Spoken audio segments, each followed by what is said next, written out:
할렐루야, 반갑습니다.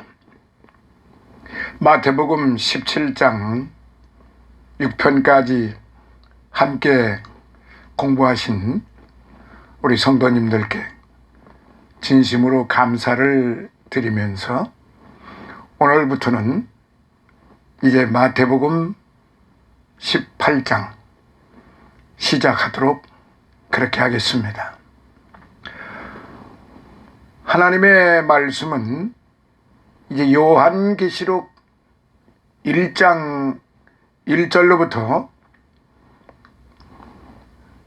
쭉 보면은 이렇게 기록이 되어 있습니다. 예수 그리스도의 계시라. 이는 하나님이 그에게 주사 반드시 속히 일어날 일들을 그 종들에게 보이시려고 그의 천사를 그중 그 종 요한에게 보내어 알게 하신 것이라. 2절, 요한은 하나님의 말씀과 예수 그리스도의 증거, 곧 자기가 본 것을 다 증언하였느니라. 3절, 이 예언의 말씀을 읽는 자와 듣는 자와 그 가운데에 기록한 것을 지키는 자는 복이 있나니 때가 가까움이라. 자, 사랑하시는 성도 여러분, 오늘 우리는 바로 하나님의 말씀을 읽고 듣고 그 가운데 기록한 것을 지키는 그런 복된 성도들입니다. 보배로운 성도들입니다. 존귀한 성도들입니다. 거룩한 성도들이에요. 그래서 여기 지금 2절에 요한계시록 1장 2절에 요한은 하나님의 말씀을 읽는 자와 듣는 자와 그 가운데 기록한 것을 지키는 자는 복이 있나니 때가 가까움이라. 그렇게 말씀을 하셨잖아요. 잠깐만요. 그렇기 때문에 오늘 저와 여러분들이 하나님의 말씀을 공부하는 것입니다. 우리의 사명은 말씀을 읽고 듣고 그 가운데 기록한 것을 지키는 그런 복된 성도들입니다. 우리 주님께서 승천하시기 직전에 제자들에게 하신 말씀, 너희는 땅 끝까지 가서 사람들을 가르치고 내 말을 전하라. 나는 너희와 항상 함께 할 것이다. 이렇게 말씀을 하셨어요. 그래서 이 정도 은퇴를 조직 사회에서는 그렇게 하고는 있지만은 우리 목사들이 은퇴가 어디 있습니까? 하늘나라 갈 때까지 내가 힘쓰고 애쓰는 가운데 내가 전할 수 있을 때까지 정신이 맑아서 하나님의 말씀을 증거할 때까지 멈춤이 있어서는 안 되지요.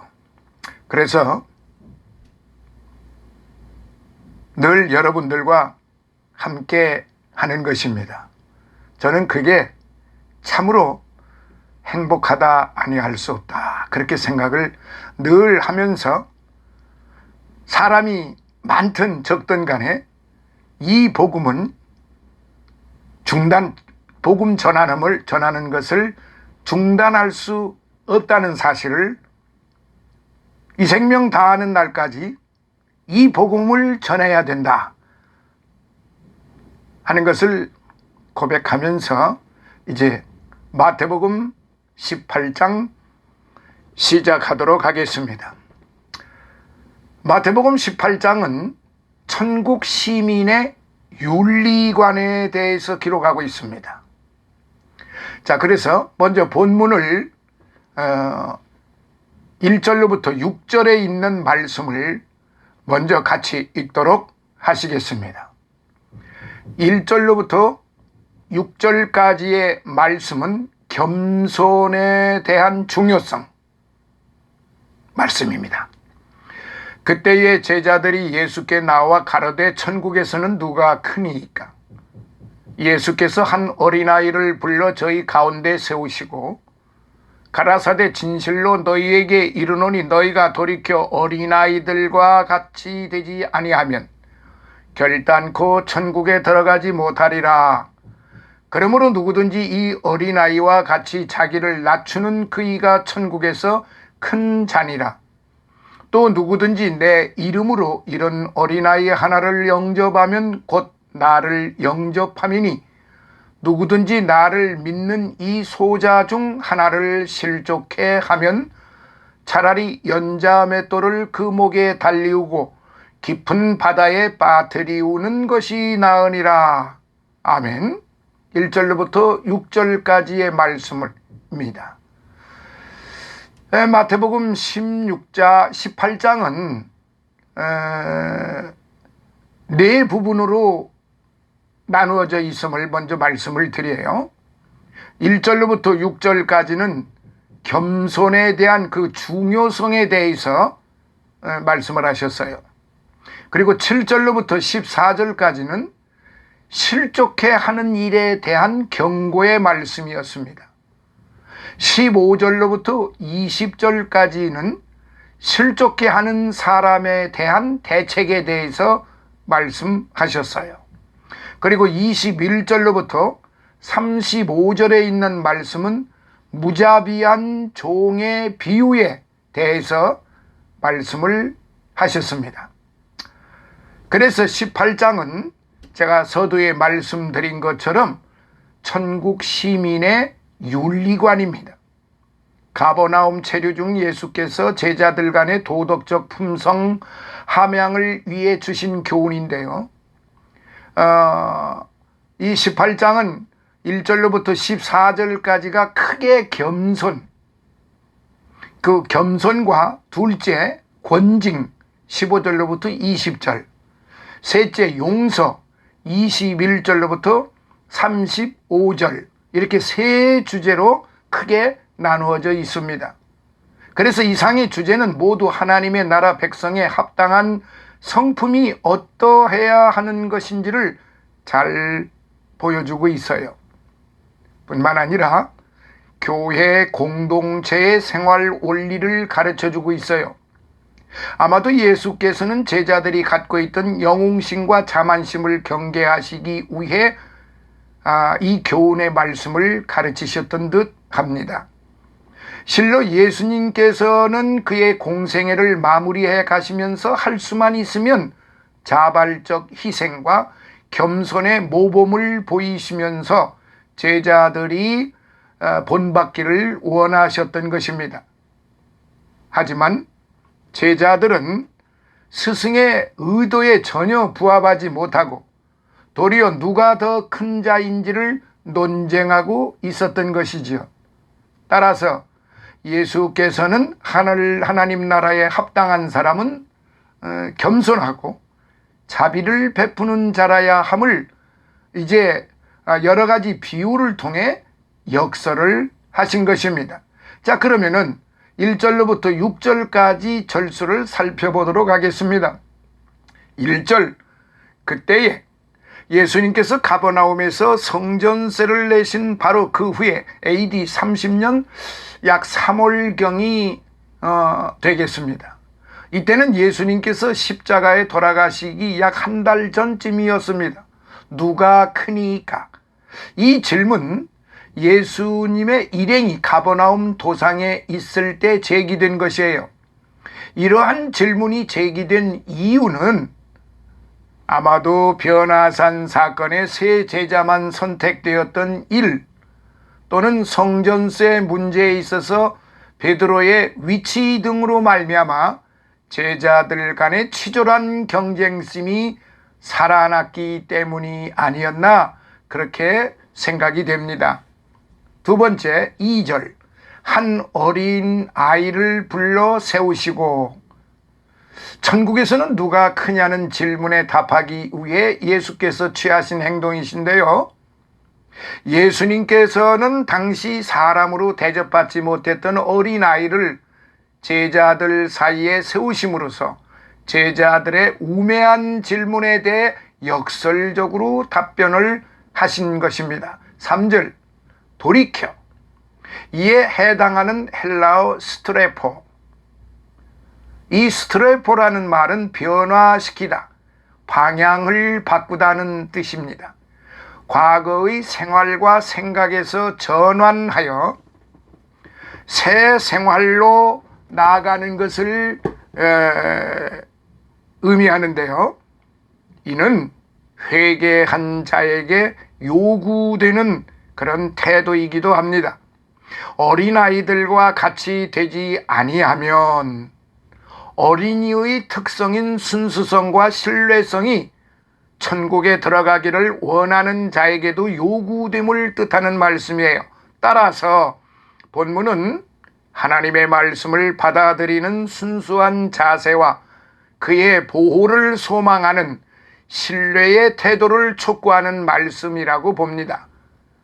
결단코 들어가지 못하리라.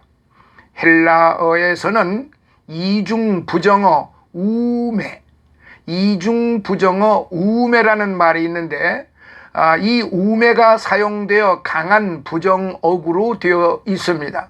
아무튼 이 가르침은 팔복의 심령이 가난한 자는 복이 있나니 천국이 저희 것임이라는 구절에 있어 일맥상통하는 말씀입니다. 4절, 자기를 낮추는 그이, 하나님 앞에서 겸손한 자를 뜻하는 말이지요. 예수의 제자들에게 요구되었던 가장 중요한 덕목 중 하나로 자기 부인과 자기 십자가를 지는 일과 맥을 같이 한다고 볼 수 있습니다. 5절, 어린아이 하나를 영접하면 영접함이니라는 말씀. 세상에서 아무리 보잘것없는 존재라 할지라도 그리스도에게는 중요하며, 그들을 그리스도의 이름으로 영접하면 그리스도 자신을 영접한 것이라는 말씀이지요. 여기에서 어린아이는 문자 그대로 어린아이라는 견해와 어린아이처럼 겸손하고 의리하는 신자를 가리킨다는 견해도 있습니다. 그런데 문맥상으로 볼 때 후자가 더 어울린다고 대략 많은 학자들은 그렇게 해석을 하고 있습니다. 6절, 실족해 하면 넘어지게 하다, 오해케 하다와 같은 의미로 고의적으로 불신앙에 빠지게 하는 것을 말합니다. 또한 연자 맷돌 나오죠. 나귀가 끌도록 되어 있는 맷돌로 그 크기는 지름이 120부터 150cm나 되고 무게는 약 1톤이 넘었어요. 당시 로마에서는 이를 목에 달아 물에 빠뜨려 죽이는 사형법이 시행되기도 했습니다. 이로 볼 때 타인을 신앙의 길에서 멀어지게 하는 것은 결국 사형에 해당하는 죄를 범한 것임을 알 수가 있는 것입니다.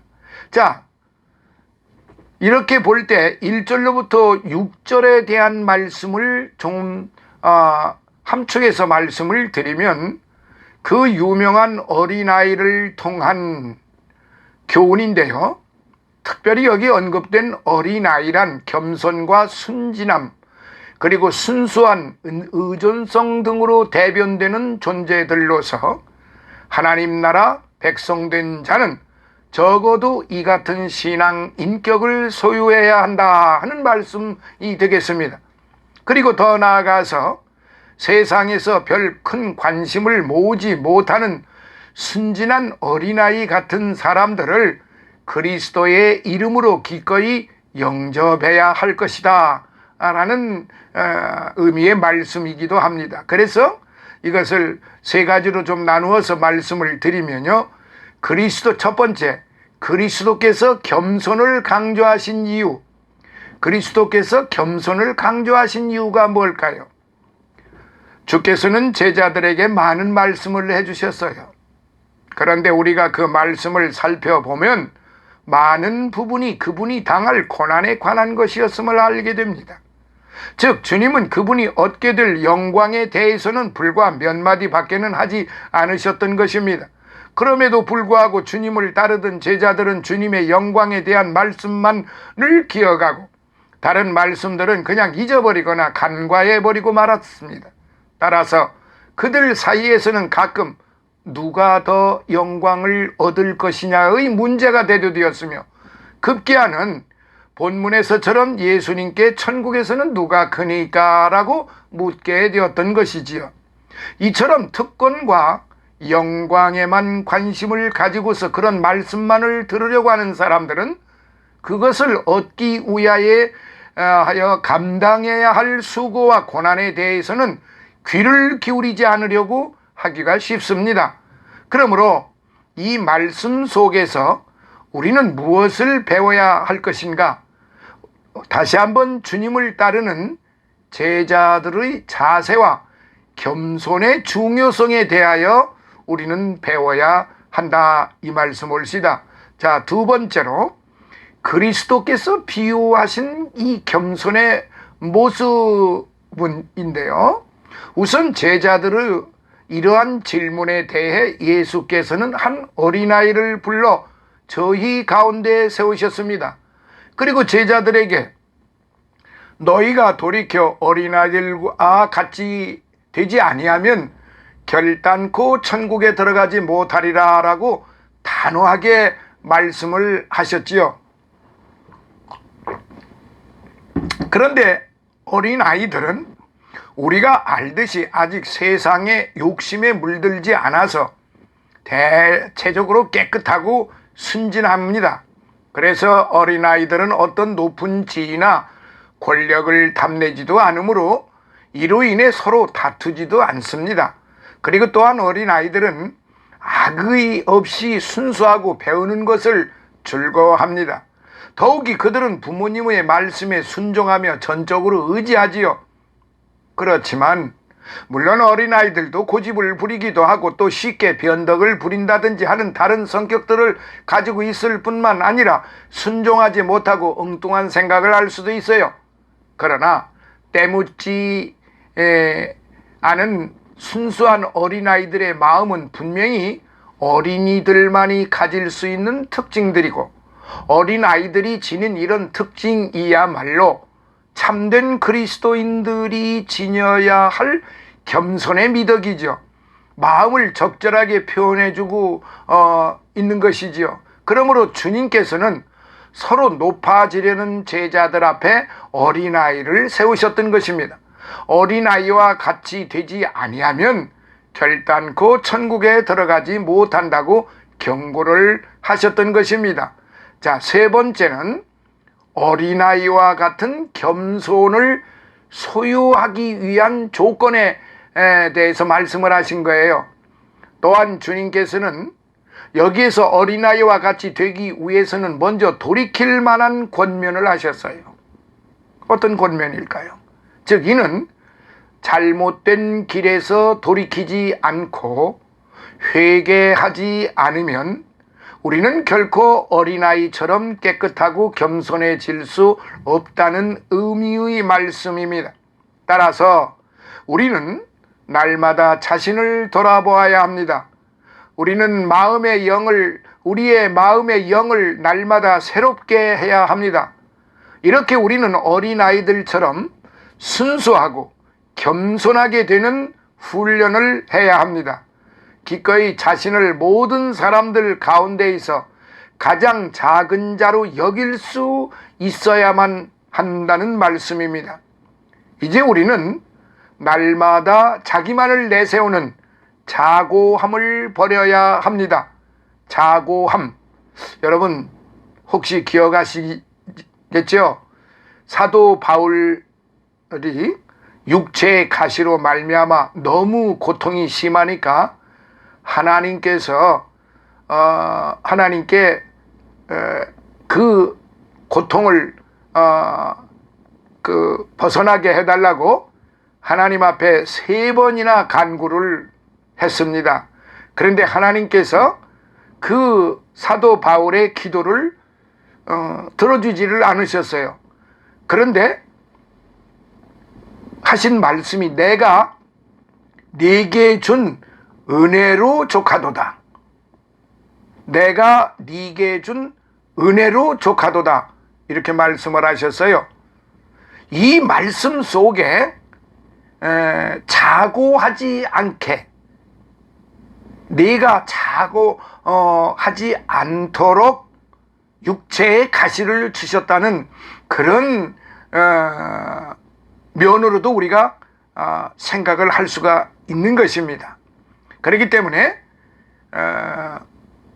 바로 육체의 가시를 주신 것, 우리 삶에 어려움을 주신 것, 슬픔을 주신 것, 고난을 주신 것, 잃어버림을 당한 것을 주신 것, 미움을 받게 하신 것 등등 여러 가지 우리 인생 삶에 우리에게 부딪혀오는 갖가지 어려운 환경들을 우리는 감사함으로 그것을 받아들여야 되는 그런 성도들이어야 하는 것입니다. 힘든 일이죠. 쉬운 일은 아니에요. 간단한 일은 아니에요. 혈기가 방장한데, 혈기가 나는데, 억울해 죽겠는데, 고통을 받아 죽게 생겼는데, 몸이 아파 죽게 생겼는데, 사기를 당해 그야말로 빈털터리가 되었는데, 친구가 배신을 했는데, 형제가 이웃이 배신을 했는데 등등의 이 세상의 삶이 너무나 어려운 일들이 많이 우리에게 닥쳐오고 있습니다. 그런데 우리 거룩하고 복되고 보배롭고 존귀한 성도들은 감사해야 한다는 것입니다. 이건 억지가 아닙니다. 여기서 주님이 지금 말씀하시는 것, 사도 바울에게도 말씀하신 것을 우리가 곰곰이 생각해 볼 때, 하나님은 우리에게 날마다 축복만 주시는 것이 아니라 어려움을 주시면서도 늘 감사할 수 있는 마음, 우리 사람이요 날마다 배신하거든요. 쉬지 않고 배신하거든요. 창세 이래로 우리 인간들은 끝없이 하나님 앞에 배은망덕하고 포항무도하게 살아왔거든요. 그렇기 때문에 하나님은 늘 우리에게 은혜를 주시고 우리에게 갖가지 축복을 주시면서도 자고하지 않도록, 스스로 교만하지 않도록 갖가지의 어려움도 함께 주신다. 그것을 감사하고 가는 사람, 불평하고 가는 사람 다르지요. 이거를 우리가 깊이 생각을 하고 오늘 1절로부터 6절까지 주신 말씀을 통해서 우리가 어떻게 겸손한 삶을 살아야 하는가, 왜 주님이 어린아이를 내세우셔서 제자들에게 이것을 이렇게 가르치셨는가를 곰곰이 생각을 해보고 나 자신이 과연 얼마만큼 하나님 앞에 순전하고 진실한 마음으로 주님을 섬기며 주님의 말씀을 읽고 듣고 읽고 그 기록된 말씀을 잘 행하고 그리고 전하면서 사는지를 곰곰이 그 생각을 하면서 주님의 말씀을 마음속 깊이 새겨야 할 것입니다. 자, 18장 1절로부터 6절, 즉 18-1편은 여기서 마무리하도록 하겠습니다. 다음 시간에는 18-2편으로 그 다음 부분을 말씀을 드리기로 하겠습니다. 감사합니다. 할렐루야.